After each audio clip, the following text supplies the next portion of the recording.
Hi, I am Monis Farah. I am the team vicar of Meadgate Church, but also the team vicar in the Great Bado team ministry. I have been here for 12 years and I'm married to Sally Farah, who is also happened to be the course director of the School of Ministry. Hi, I'm Sally. I run the School of Ministry with my husband, Monis. That is my privilege. We started the School of Ministry a few years back. We started off with a pilot year just to see how we got on. And then we ran the School of Ministry for our interns, particularly so that interns have a lot of input given to them. You often find that when you have interns working in your church, they get all the difficult jobs and then they don't get a lot of input. But we really wanted them to come out blessed and having grown. Our heart has been for discipleship for many, many years. We've been at this church for 12 years now at Meadgate. And I was put in charge of the training and discipleship a few years back.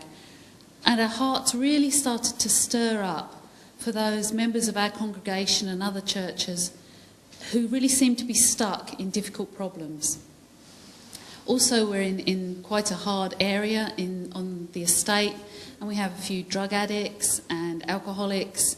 It's quite a difficult area, and our hearts really were for how can we help these people to change in our congregation and outside of our congregation.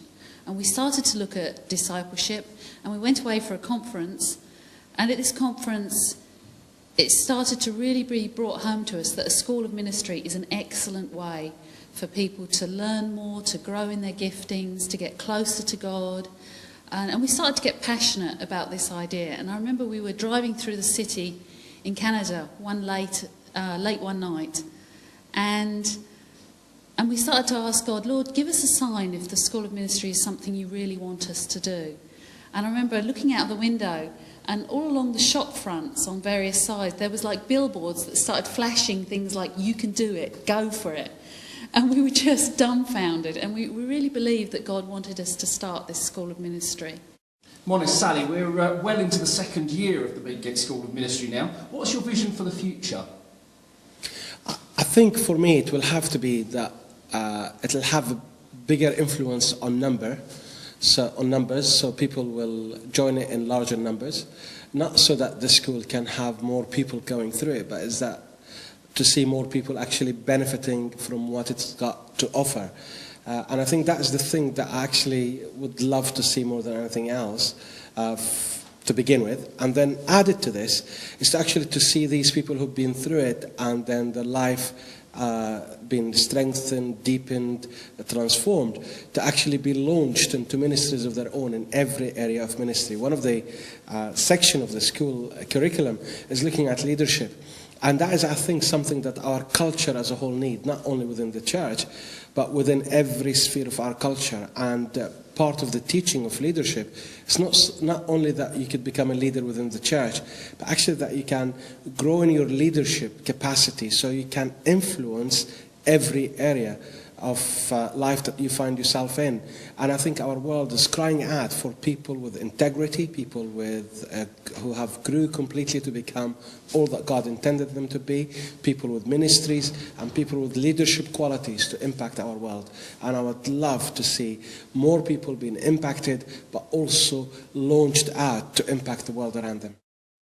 Sally, the stereotypical vicar's wife obviously has to be good at cooking quiche, but here you are as course director of the Meadgate School of Ministry. How's that come about?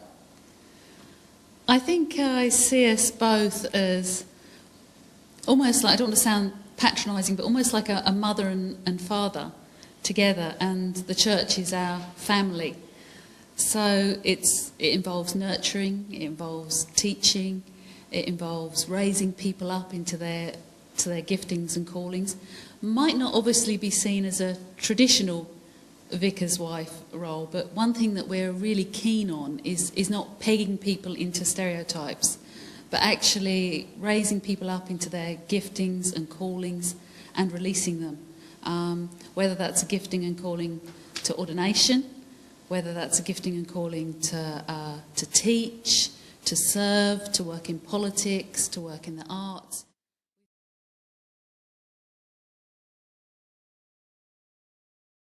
Hi, my name's Ben. I've been doing the Meadgate School of Ministry this year, and the things that I've really enjoyed is the issues of the heart and hearing the voice of God and journaling and accountability.